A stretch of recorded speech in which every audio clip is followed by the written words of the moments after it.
எனக்கு. அம்மா அண்ணி அவங்க அம்மா வீட்டுக்கு 2 நாள் போயிட்டு வரேன்னு சொல்லி சொன்னாங்கல்லம்மா. அவ அம்மா வீட்டுக்கு போயே ரொம்ப நாள் ஆச்சுலடி. எத்தனை 2 நாள் போயிட்டு வரேன்னா நானும் சரி போயிட்டு வந்து சொல்லி அனுப்பி போடலாம்னு நினைச்சிட்டு இருக்கேன். நான் சேலை கட்டி கிளம்பிட்டு இருக்கா. ஒன்னலாம் வச்சு என்ன செய்ய?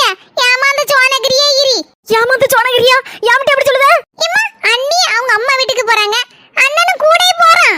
எனக்கு தான் தெரியுமா அவங்க அண்ணியை கொண்டு பைக்ல கொண்டு விட்டுட்டு வரேன்னு சொல்லிருக்கான். நீ திருந்திக்கிட மாட்டே. அண்ணனும் கூட 2-3 நாள் அங்கேயே தங்க போறான் மாமியார் வீட்ல. அம்மா என்ன செய்வி அது செய்வி தெரியாது. நேக்கு பக்கம் பேசி அண்ணனை விடாத. 2-3 நாள் தங்க கூடாதுன்னு சொல்லிரு. சொல்லிட்டேலடி நான் பாத்துக்கிட்டேன். இதே எங்க அம்மா வீட்டுக்கு போயிட்டு 2 நாள் நின்னுட்டு வரேன். ஏமா என் பொண்டாட்டியை விட்டுட்டு உடனே திரும்பி வந்துடலாம்னு நினைச்சேன். ஆனா என் மாமியார் போனுக்கு மேல போன போட்டு என்ன மருமனா இப்படி மாச கணக்குல வராம இருந்துச்சு. இப்படி வந்த உடனே வந்த காலிலே ஓடுதேன்னு சொல்லி நிக்கிய. 2 நாள் நீங்களும் மோவ கூட தங்கிட்டு போங்க அப்படின்னு சொல்லி சொல்லுதாங்க. இப்ப ஆரம்பி விட்டுறாத. என்னடா நினைச்சிட்டு இருக்க? 2 நாள் மாமியார் வீட்ல போய் தங்க போறியா? மான மரியாதை காத்தாட போயிரும். அங்க போய் தங்க நினைச்சியா உனக்கு மதிக்க மாட்டாவா.